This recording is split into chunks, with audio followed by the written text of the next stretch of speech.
What is going on, Alpha Hunters? Hopefully, you are having a very terrific Thursday. The NFL season kicks off tonight. Chiefs, Ravens. Hopefully, you enjoy this time of year. I enjoy this time of year. But the thing I enjoy most is every work day the market's open. So let's take a look, see what's kind of going on today. We were looking pretty good up until about 30 minutes ago. Maybe even 20 minutes ago. Then we just kind of had this little drop off, came down, new daily lows here. So that's kind of the way things are going today. We had pretty much a flat open, but we did get some data this morning. We got initial jobless claims, if it would load. There we go. All right. Initial jobless claims came in at 227K. Market was expecting, the forecast was expected to come in at 230K. Prior was 232K. So that is kind of the way things are going there today. We got some other ISM and EIA stuff, which typically we get EIA on Wednesday, but since we had a holiday on Monday, it's been pushed back a little bit. Anyways, let's just see how everything's kind of getting impacted, which, I mean, we got EIA right here kind of towards the topish part of the day. So maybe that is why we're seeing some bearishness. We took a look at energy markets yesterday and not looking great. They are not looking great. Qs were doing pretty well early on. I'll be curious to see how the sector rotation kind of looks. But we did have a pretty decent gap down this morning on the Qs. And we are rapidly approaching the low of the day. We did gap down about 1/3% there on the Qs, but we ran pretty good. How far positive did we get? I think we were up about 1%. Yeah, we got up just over 1% very briefly there at the high of the day, and now we're back to negative. So kind of tells you how things have been going the first hour and a half of the day. It's like we were down a quarter, down a third to open, then we traded up a positive 1%, and now we're back to negative. So, all right, IWM higher open, traded lower, had a little weird pop. What did we get at 9 o'clock or 30 minutes after the market opened? We did get the ISM stuff. Okay, I'm not gonna go through all that. There's ISM so much. Anyways, so we did get the ISM, and that seems like has brought in some volatility. DIA, the Dow Jones, nice little gap up, traded lower, rolled over, low of the day right now. RSP, same kind of deal, gap up, traded lower, consolidated here pretty good there for about an hour, but trading down here the past 30 minutes. So this week, we have seen the RSP continue to come down from that close it had on Friday last week. And yep, we only have 1 day left this week. After today, what'll be very interesting here on the RSP at least is this a retest? Are we retesting here? Obviously, we ripped it very strongly for most of August, outside of the very beginning there of August. This could be the retest right here into this little double top type level. So basically, we're interacting with those two highs, kind of like right now. And the question is this going to be a false breakout and we come back below this level?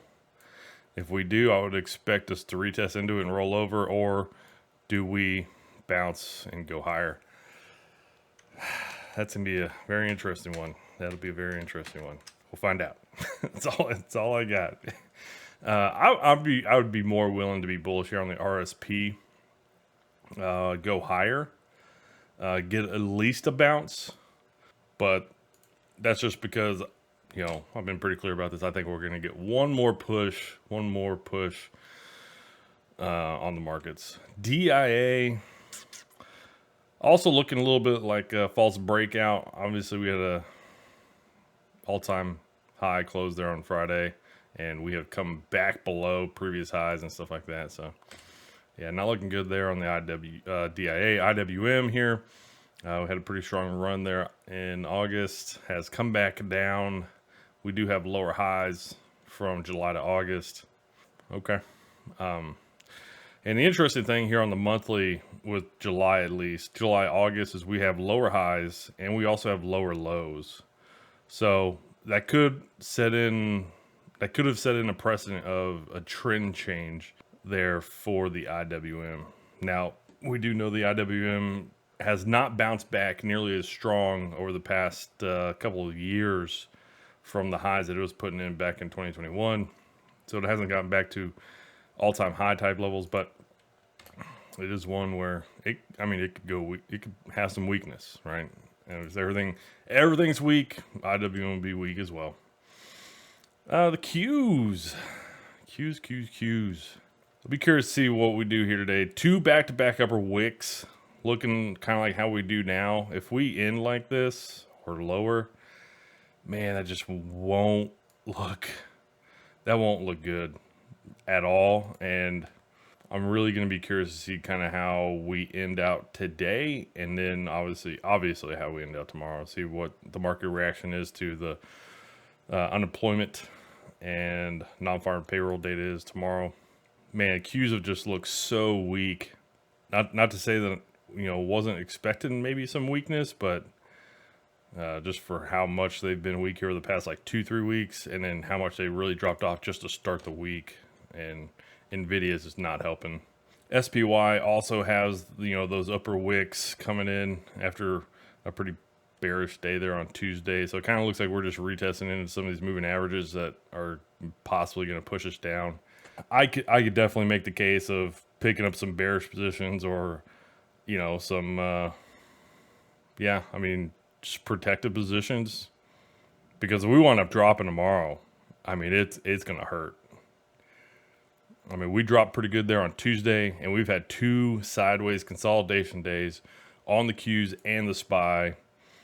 So if later today it's still looking like we're not exactly going to have a higher close, maybe in the afternoon I would probably be looking to do that. I would be looking to be a little bit protective, possibly going into tomorrow. I wouldn't buy, you could possibly buy options for tomorrow. Yeah, you could possibly do that. Because, if we get the drop tomorrow, and this is also kind of looking at the VIX, right? If we get the drop tomorrow, then it'll happen. It'll happen. And it'll be pretty strong. That way you don't pay for premium out like a week. You just, or maybe just go with like Monday SPY options or something like that.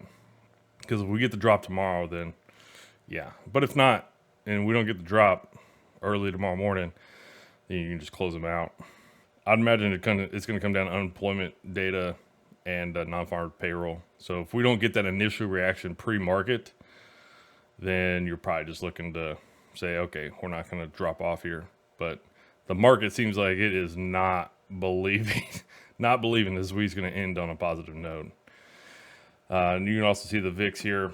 Looks like we based pretty good here towards the second half of August. We had that huge run there in the beginning of August, that we know about. We came back down, and I saw someone post this in X, I believe, that this was the largest drop off in the VIX ever from a level of like 60 or something like that or higher.